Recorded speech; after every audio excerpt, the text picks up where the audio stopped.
Well, good evening, dear viewer. So, this evening we've got a very special evening. Unfortunately, Dan and Carl can't be with us this evening. So, Dan's given me permission to host, and we have a special guest star here, Mr. Gary O'Brien. Hello, hello. Friend of the show, Gary has been on before, though I think it was some time ago now. But Yeah, a little while back now. yeah, Yeah. viewers may well remember that he was. Sorry, just get my comments. Hello, Ben. How are you? Um, So viewers may remember that Gary is a writer, stroke director, stroke producer, stroke filmmaker, a real life proper filmmaker who's made some incredible Star Trek films and has some wonderful insights on Star Trek. So he's going to be. Hang on a moment. He's late to the party, but he's here. Good evening, James. Hello. Hello. Still eating dinner. Ah, Fucking So kids. also a quick hello to Ben. How you doing, Ben? Quick Megan. Hi, Megan. Linda from Chicago. How you doing? Hey, Val. How you doing? So I was just explaining to our viewer that we've got a fantastic evening planned ahead of fortune and boldness, and sadly we don't have Carl or Dan this Fortune week. and glory. Yes. We were scheduled to have Tony Lee on, but he's not appeared. So Oh, not entirely certain why, but we'll plough on without him anyway. perhaps So his normally, children wouldn't go to bed either. sorry, James. Perhaps his children wouldn't go to bed either. Possibly his children wouldn't go to bed either.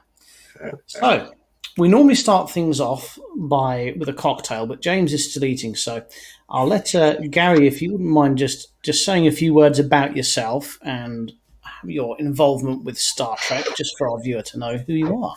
alrighty. First of all, I'll say I've got a very makeshift cocktail here, which might just do in lieu of anything better for right now. But yeah, sure. A little bit about me. Yeah, as we've heard, I make a couple of Star Trek fan films. A couple of years ago now, actually. Time flies. But both next gen era films, and they get very positive comments on YouTube, which is very nice because we know the internet can be a little bit of a salty place. But yeah, I made 2 Star Trek fan films, and I also won. I forget the official title now, but I won a competition, a Star Trek trivia competition a few years ago as well. And the grand prize of which was a very nice little holiday to Los Angeles. Wow. Yeah, and Nice. yeah, it was very nice. And part of it was also a tour of Paramount Studios. Dan, if you're watching the rerun of this, I won one of your quizzes, Star Trek quizzes, and I didn't get any trip to Los Angeles or nothing. But sorry, please continue. So yeah, so the fact that I won that, I guess, means that I have at least a little bit of Star Trek knowledge rattling around in the old brain. Yeah, and I've just enjoyed Star Trek since, I don't know, been 10 or 11, watched it all. And yeah. Well, I'm going to have to stop you there because this is going to segue onto. You say you've watched it all. I know you don't watch it all. You don't That's watch. true, actually. Yeah. That's what you don't watch. Well, what don't I watch? Well, I haven't seen any Lower Decks except the first episode. So I did see the pilot of that. I missed about half of Picard. Yeah. And I think I've seen pretty much all of Discovery, actually, but Okay. not every episode. But yeah, I kind of tuned out largely after Enterprise finished, I think. Well, I mean, the reason I know that you don't watch Lower Decks, and I often am criticised on the show for being overly critical of Lower Decks because I dislike it. Right. But we're now on season 2, episode 2 of Lower Decks, and breaking news: I absolutely loved this episode. It was brilliant. It's the only one of Lower Decks I've watched, and I thought I've really enjoyed that. It was so good, I watched it again. It really was. It had some fantastic Easter eggs in it. It was funny. I've got a lot of problems with mainly the writing and direction on Lower Decks, where it just feels like they're trying to cram in too much into one show. And they need to just take a look at how they get so much into a 20-minute episode of Futurama and take a leaf out of their book, and then they'll make a better show. And Right. it looks like they had season 2, episode 2. I have to say, I thoroughly enjoyed it. So I hope the rest of the season pans out that way. Cool. Oh well, it's always good if you like something, definitely. Hmm. So yeah, I'm glad. Maybe you'll enjoy the rest of it. Let's see. I hope so. Normally it's a chore. Hopefully it won't be any more. Now, Where are you on J.J. Abrams' trek, Gary? Have you tuned What's out? that? The JJ stuff. Yeah. I loved the first 10 minutes of the first movie, and then I don't know. That did it. I thoroughly enjoyed the first one. Didn't feel like Star Trek, but it's an enjoyable film. Yeah. I thought the second one was absolutely superb. Again, didn't feel like Star Trek, but it was a good film, if that makes sense. Yeah, The third one was rubbish. yeah, interesting. I think that with those JJ ones, they just didn't. Well, Star Trek's better on TV, isn't it? We all know that pretty much as a rule of thumb for sure. Anyway, so if you're doing movies, it's going to be less like Star Trek than the quiet little episodes we enjoy.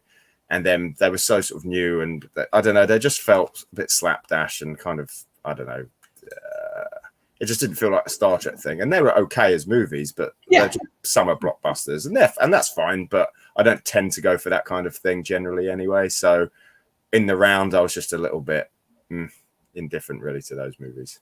Yeah. Right. Well, it looks like, first of all, James has now finished his dinner.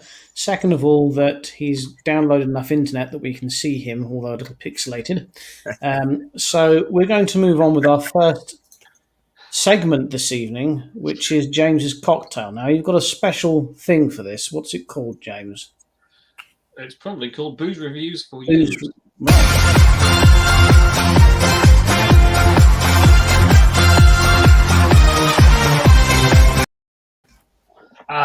Splendid. Now, who remembers the episode of Deep Space Nine where Worf and Jadzia go to Risa on holiday?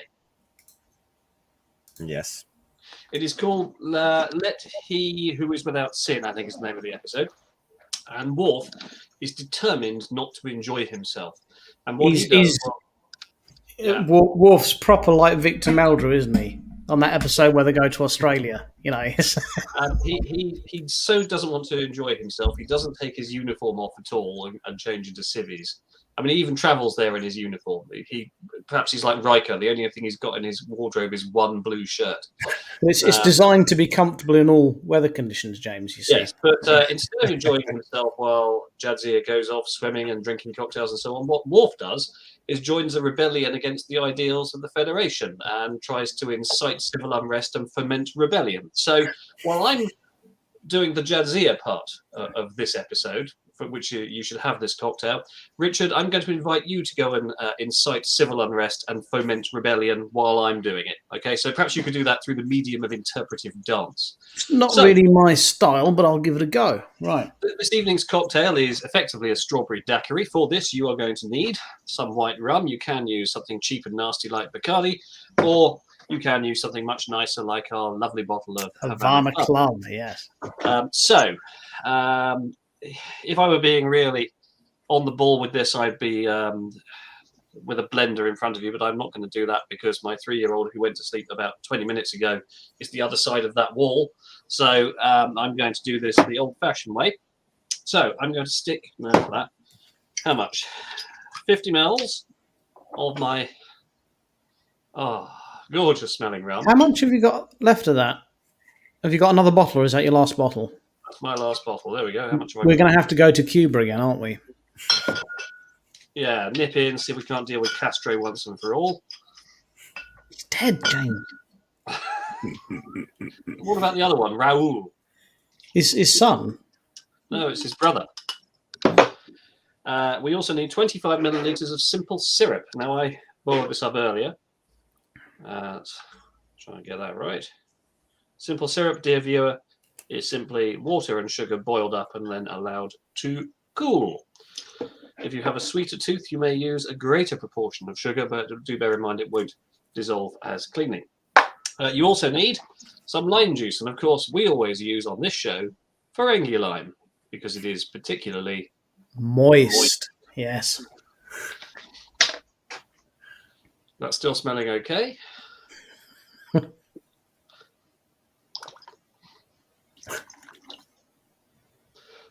25 millilitres in there.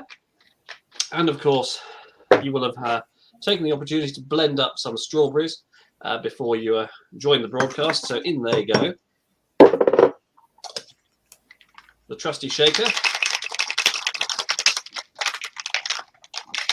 It's like Tom Cruise is in the room, isn't it? Almost. Now, ideally, you should have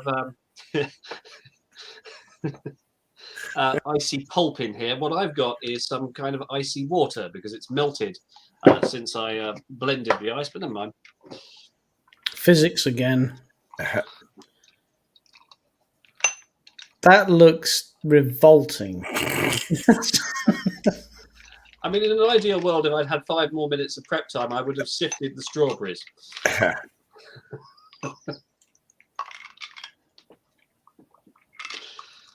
Enjoy it, please, James. So, I should be sitting down and enjoying my episode of Deep Space Nine with Jadzia in that swimsuit while enjoying this. When you drink it, make a face like Worf when Jadzia takes off her robe and reveals the swimsuit. I think you nailed it. I think you nailed that. If the ice was more crushed, that would be better. Well, there we are. So that's the cocktail done. Right, I've got a list of things, so I don't forget them. Dan said make a list. Right. All right, so yes, we've got this coming next, which is a little bit confusing. We've got some news this week, but we don't have like a sting for news. We only have a sting for fake news. So I'm gonna do the sting for fake news, but it's actually real news. So in a sense, it's kind of the fake news is fake because it's not fake.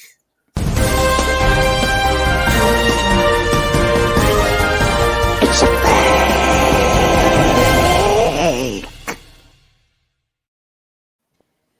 Right, I didn't write down what the news was, and I've forgotten it. So, is it Dean Roddenberry's 100th birthday? There was that. There was the International Space Station changed their sat-nav car to the Enterprise. All that's happened. But no, this is more important than that. I can only give you a flavour, a mere taste of this, because I'm not allowed to say any more. But this is absolutely true. We've had official communication from the people that run Destination Star Trek London, and I can confirm that Let's Talk Trek are going to be involved with Destination Star Trek London in an official capacity. Hey. We're going to be directing the queues. Could be that, yeah. I look smashing in the high-vis vest. We're at the front asking people for their lateral flow test results. Hey, who's this then? Who's this? We got a warp core bridge, boss. So that's the news that we're officially going to be officially involved. It's going to be on multiple platforms, not just one. Now, I know this news is going to delight our viewer, and the comment section has literally lit up. Let's have a look at it. There, look. I hope you're coming, Linda, because at least one person will come to our panel, which will be on at 7 a.m. on the Saturday, I'm sure. Well, I'll be making breakfast cocktails. Exactly. So it really is exciting for us. Don't be scared. It's just because there's a complete lack of content or anything that's going to be there. But the truth of the matter is content's not confirmed. And you shouldn't let that put you off from going to the con, because it's just impossible for anyone to confirm anything at the moment. We've just got to roll with it. And yeah, okay, there's a particular actor's autograph that you want. You might not get, but you're still going to get to go to a con, see all your mates, have a few drinks. So, chill out about it. Don't stress about it. Is my advice. Might be there. Sorry, Jameson. The Malons might be there. No. So Gary doesn't watch the show every week. So I don't blame him, to be fair. So Gary may not. Well, Gary may not be aware that we've got a special item that we're going to be auctioning off at Destination Star Trek. Oh, Let me see if I can find the sting for it. Oh, it's an Eagle Moss special, Gary. You're going to love this. It's the okay. one everybody wants. I'm sure. Is it the Malon freighter? Is it? Is this what we're saying? It's Pretty better much. than that. Okay. I need to see it now. Hang Look on. at that. Oh, Oh yeah, look at that.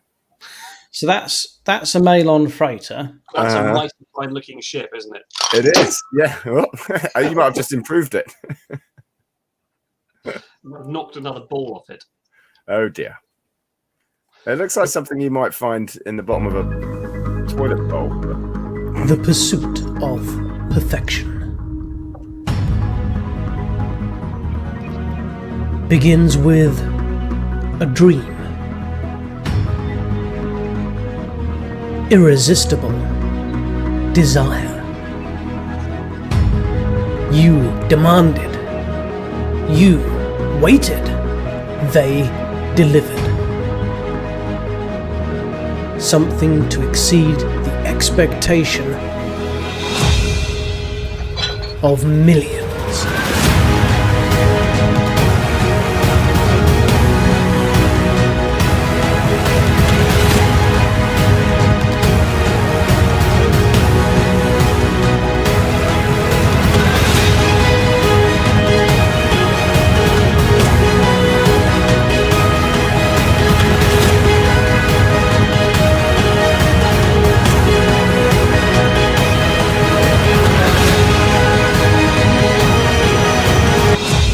You wanted more? Malon Cloak Activate Edition.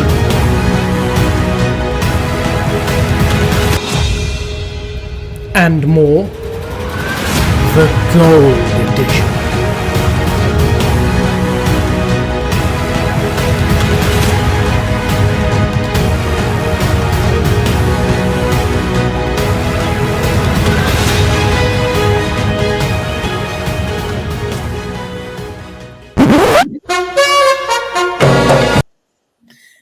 I couldn't not show that to a professional filmmaker. Oh, because I'm so indeed. proud I of love it. it. Yeah, That's there we amazing. are.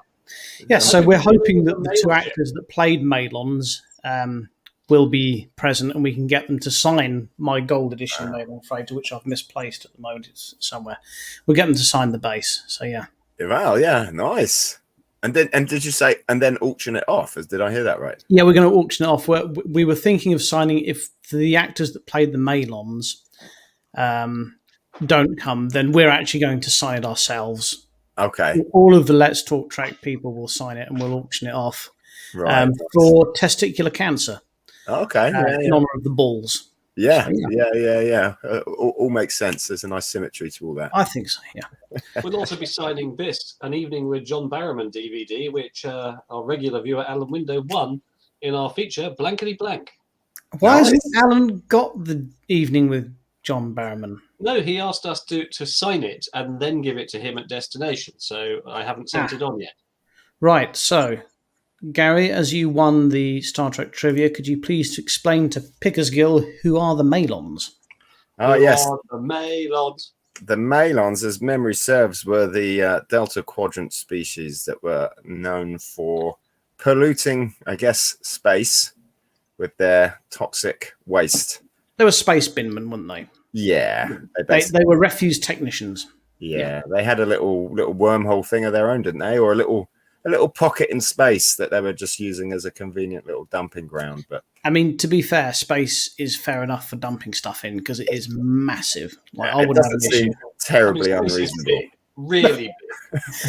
Honestly, it's like Voyager comes in with like, "Oh, you can't put that there. You're not even from this sector." What? Oh, I'm just going to quickly. So in the comments here, Christoph has said, "By the way, Trekkie Girls panel at the first Destination Star Trek is how I met them first, and it was my first step into the fan community." Which I love hearing little nuggets like that. I like hearing how people got into the fan because so many people like Star Trek, but kind of don't enter into the fan community so much. So it's lovely to hear stories of why they and who they were. So that's fantastic. Now, so right, what we got next? Yes, right, we've got a new game show we're going to play. I'm looking forward to this because the picture was the knight from Indiana Jones and the Last Crusade, wasn't he? So well, I'll play the intro first, and then we'll.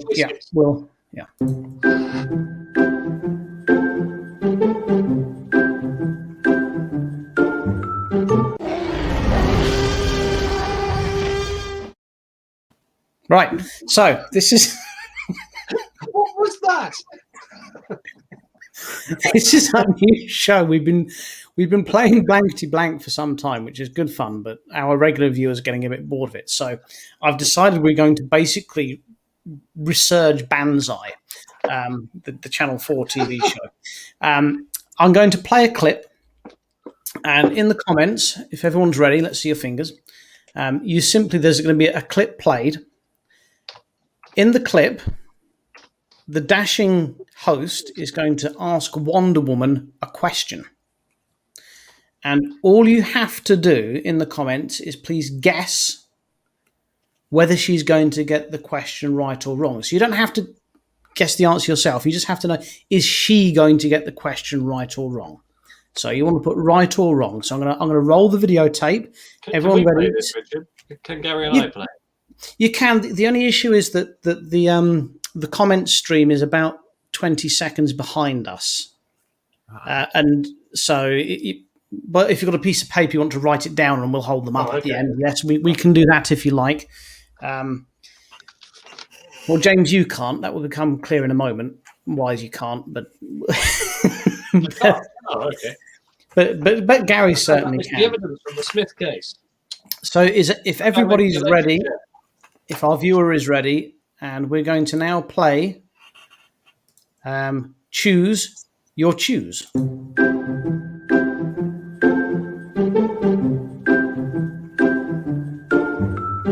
So, Wonder Woman, which is the best TV series, Star Trek or Star Wars?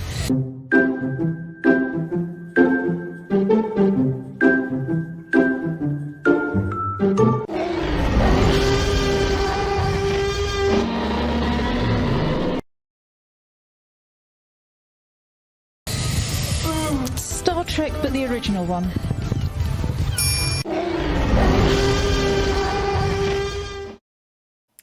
I put the dinosaur in just for you, James, because I knew your face would just be like, what has he done now?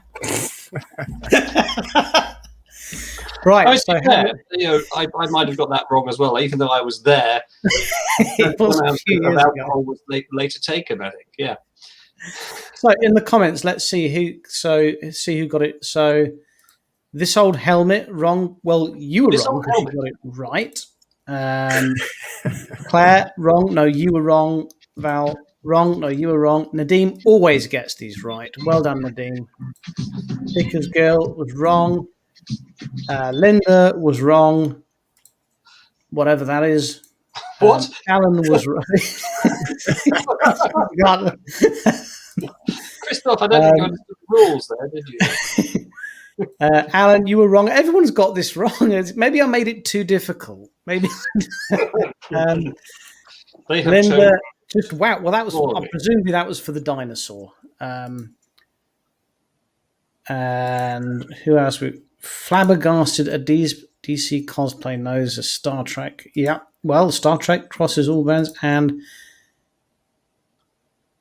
apparently Mrs. Dillon has a stalker. Right, so there we are. Is that Liam Dillon's wife rather than my wife? I assume so. Possibly. So that's our new show. We'll be playing again next week. I hope more than one of you gets it right next week. So Gary, how did you do? I need to know if I got it right or not, because I'm a little confused, because I put that right, so you're right. Right. You got the question right, yes. But wasn't it, I only saw it the one time, was it not a trick question? Or have I missed some meta point here that's gone over my head? Would everyone like to see this again? Well, why not? Because it was that good.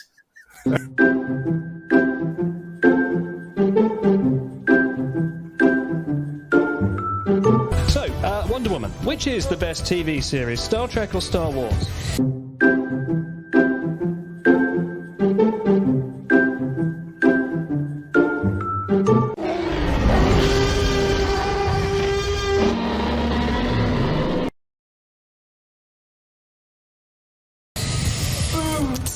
Trek, but the original one.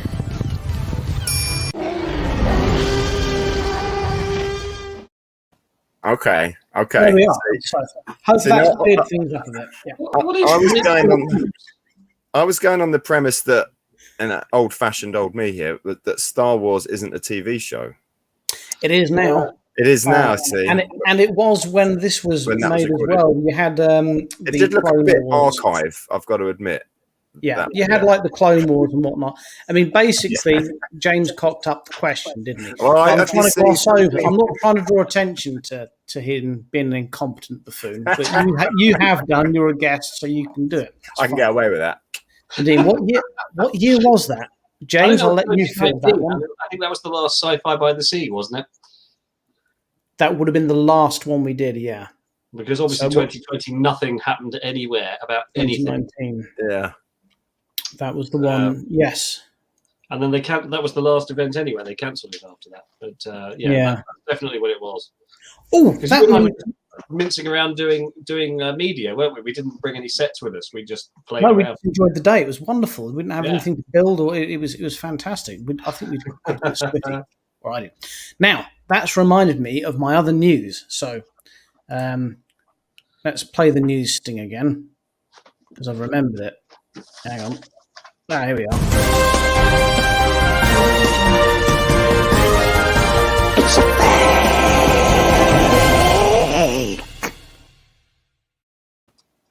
Right, so this is real news. That's not fake news, but we don't have a real news sting. That one's getting a bit old now. Now Donald Trump's been ousted. That we need to come up with a better one. But anyway, so this is the news. Sorry, James, your internet. Feppy. No. What? Cough Feppy. Oh, Kaveffi. Oh, Yeah. Kaveffi, yes. Yeah.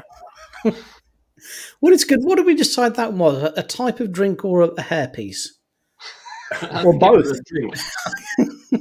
Like a furry drink. I don't know. Anyway, so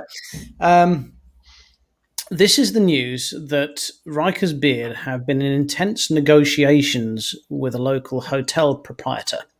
Now, we're not in any way, shape, or form trying to run like a mini convention, but if anyone here remembers Page's Bar in London, where they used to have like a Star Trek meetup every month, James will now show you his. Nice. Look There at we are, that. his Page month. So there's a hotel in southeast Kent in Ramsgate called the Oak, and it's got a very nice function room. It also has 30 rooms you can book, and they've agreed we can kit out the function room with James's Enterprise D set, and we can have a meetup for people to come down. If you want, you can stay in the hotel. I think we're going to start off, it's just going to be literally an evening meetup. But possibly if it gets popular and depending on how many people say they would like to come down for it for the meetup, we may even have a couple of vendors there, possibly a celebrity signing something, or, we'll see where it goes. We'll just have to see if people fancy coming for it or not. But we've got the green light to go ahead and organise it. So if you're interested, do let us know. One thing I do know is that there will be a quiz. There will be a quiz, definitely. Absolutely. So when is that roughly going to be? Do you know a date yet? Or did I miss that? Sorry. End of October. End of October. Oh, nice. The first one will be at the end of October at some point, yeah. Okay. Right. So we've got a question that's been put to the panel here. If you were offered a part, which Star Trek series would you like to be in? I'm gonna fire that one if I could straight away at Gary, please. Ooh. Well, with no time to think, I'll just default to the Next Generation. Why not? And James? The same thing.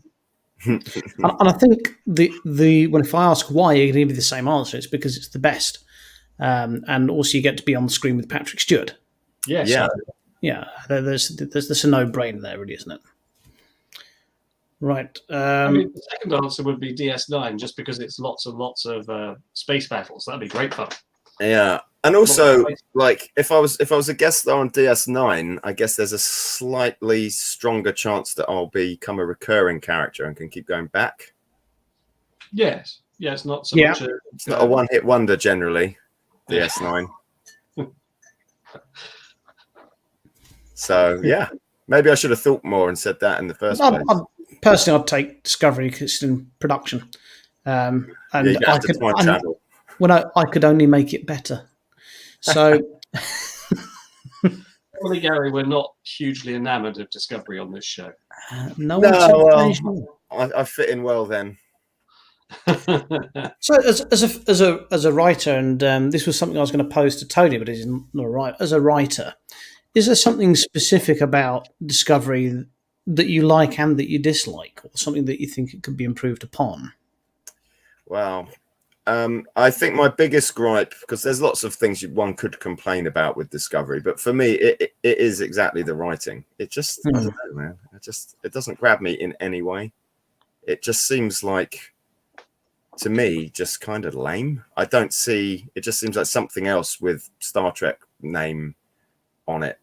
And I can forgive, continuity things about uniforms or production design. No, that's not, we've often said on this show that canon should never get in the way of a good story. Yeah, and so, but when you've sort of, in my view, have neither, then it's kind of it's a zero-sum game. It just doesn't interest me. That's why earlier on this evening when you said when I said I'd seen it all, but then you corrected me in that I hadn't, and I said I'd seen most of Discovery, but genuinely did just fall asleep through some of them. And I remember actually when the pilot, like 3 years ago now, was it probably now when the pilot came out? More like 4 years, yeah. Is it? And I was sat there, my girlfriend at the time and we were both sat down. We had all our beers and food and snacks and everything ready. We were like super stoked, really looking forward to watching this. Yeah. And it was the sort of double length one, right? And halfway through it, I kind of realized that I was like, I drifted off and was bored. I hadn't fallen asleep on that one, but I was literally, my mind had wandered, and I was like, I'm a big Star Trek fan, and my mind has wandered. What the hell is some just generic person who's just checking out a new show going to think? I've tried to follow it, and I watched. I think got halfway through season 2, and I turned around to Mrs. Richard and I said, "What the fuck's going on? What is going? I have no idea. Yeah, I have no idea. Mushrooms? What? What?" Yeah. I was just completely I don't know where. There's that scene, isn't there, where Captain Pike says, "So you're telling me we're going to fly this ship to the other side of the galaxy on a carpet of magic mushrooms?" The thing is, I did enjoy holes in the plot. I thoroughly enjoyed season 1 of Discovery, only because Jason Isaacs was superb as Lorca in it. He was really good, and I enjoyed him, and he kind of carried the show. And season 2, we had a plot that made no sense to anyone. I don't know how many mushrooms the writers had when they wrote it, but we did get introduced to Anson Mount, whose DNA I still have. And it's true, he does. I do. I believe it. Yeah. Who's going to do Strange New Worlds? And in the comments section, which someone's just popped up. No, wrong one. Sorry. Yes, no one said Strange New Worlds. Well, it hasn't. It's wrapped. We haven't seen it yet, so I suppose we can choose it. But as we've said on the show many a times, we're all very excited for Strange New Worlds because of what we've been hearing about it. I don't know how much you've heard, Gary, but apparently they're literally returning to Monster of the Week style Star Trek with it. I have. So, yeah. I mean, my problem is because as I understand it, it's largely coming from the same production family. Yeah.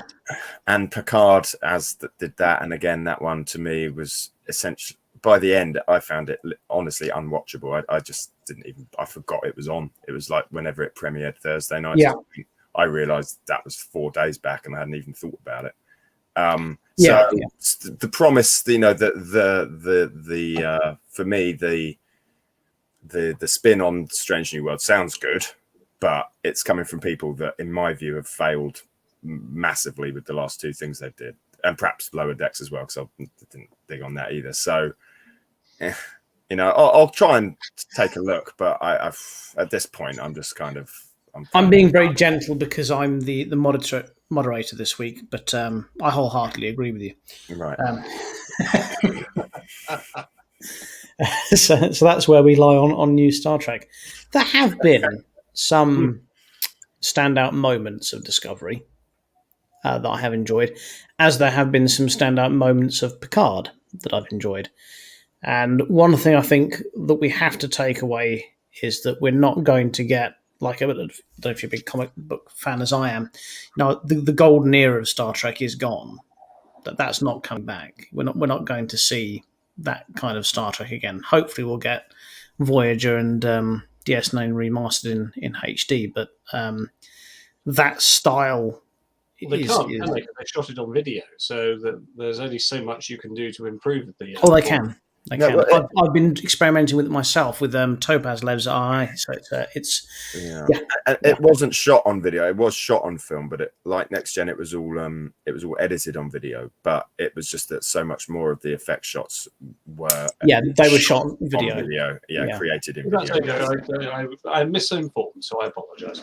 Well, well, Gary will know more than I do, but you're pretty much spot on, because it's the VFX effects that are the ones that are going to cost the most money.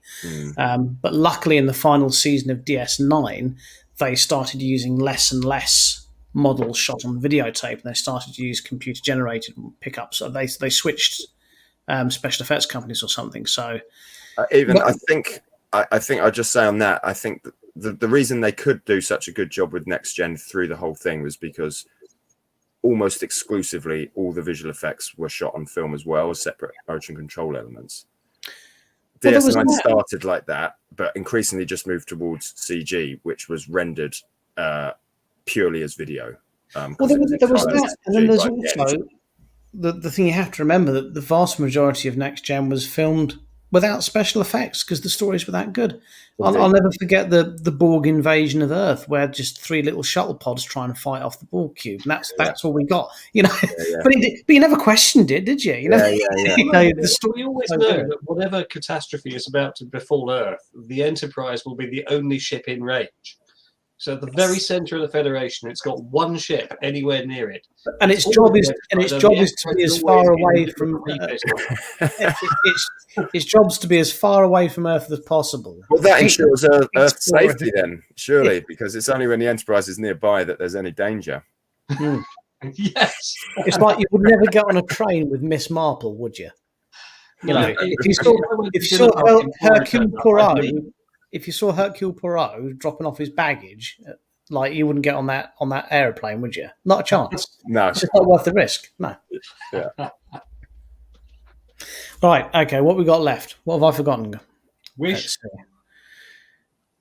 Yeah. Hang on a moment. Right. So this is James's segment he likes to do. Well, here it is.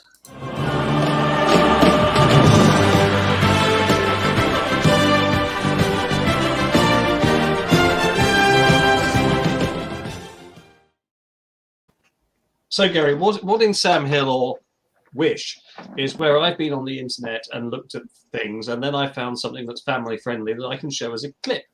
So this week's clip is an example of how something that previously was perfect, transferred into another medium, can be made far less perfect. Roll BT. Made freaking irritating.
because we got like 4 minutes. I know he'll find in star-clustered reaches.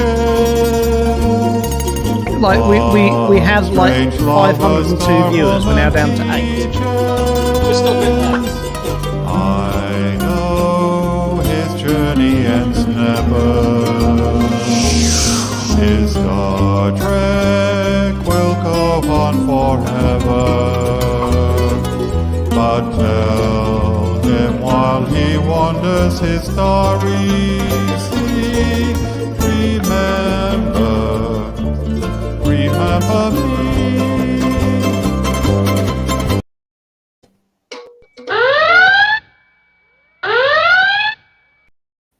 Right. Well, That was the Ukulele Orchestra of Great Britain there, showing us a selection of their home photographs and playing the theme from Star Trek. so many questions. If you noticed. So many questions. Wonderful stuff. Wonderful So many stuff. Why would you have a ukulele orchestra? Who would go and see a ukulele orchestra? Why would a ukulele orchestra play the Star Trek theme in front of a picture of them stood in front of a 30-foot bison? And Shaun the Sheep. The giant sheep was funny, wasn't it? Yeah, that was the best bit, I think. The one thing I will say is look up their version of the theme tune from Shaft. That's very funny. Oh, wow. It's going to be the first thing I do when this.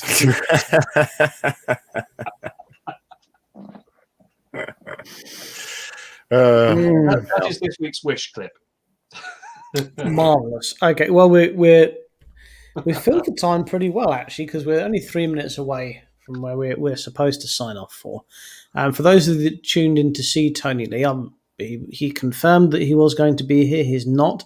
He's basically fraked us. So apologies. That's your little. What does that say? Is that when you actually got to meet him? Yes, look. It says. Well, no, hang on a minute. Hang on a minute. No, stop. Hold it down. Hold it down. Out the way. Move it out the way. Move it off the screen.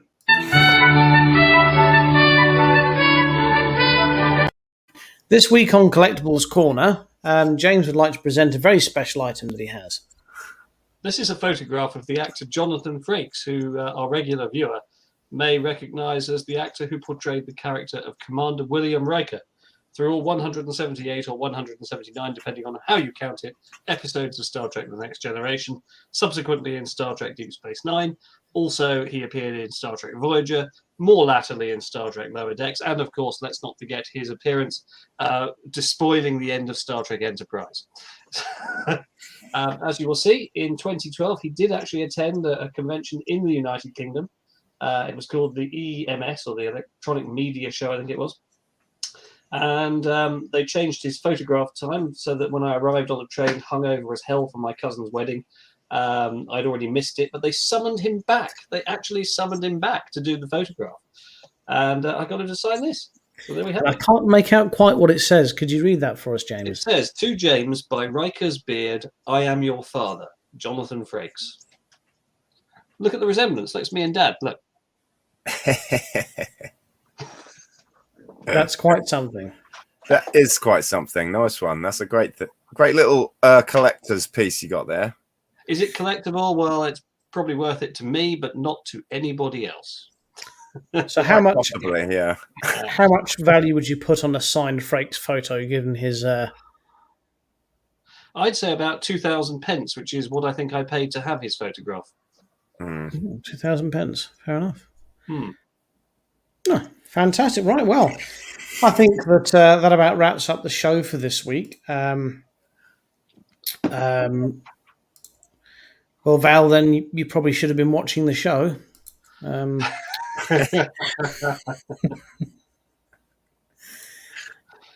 Nadim obviously was. Nadim So- enjoyed the ukulele orchestra. There you go. Any other business that we'd like to discuss before we sign off for this evening, chaps?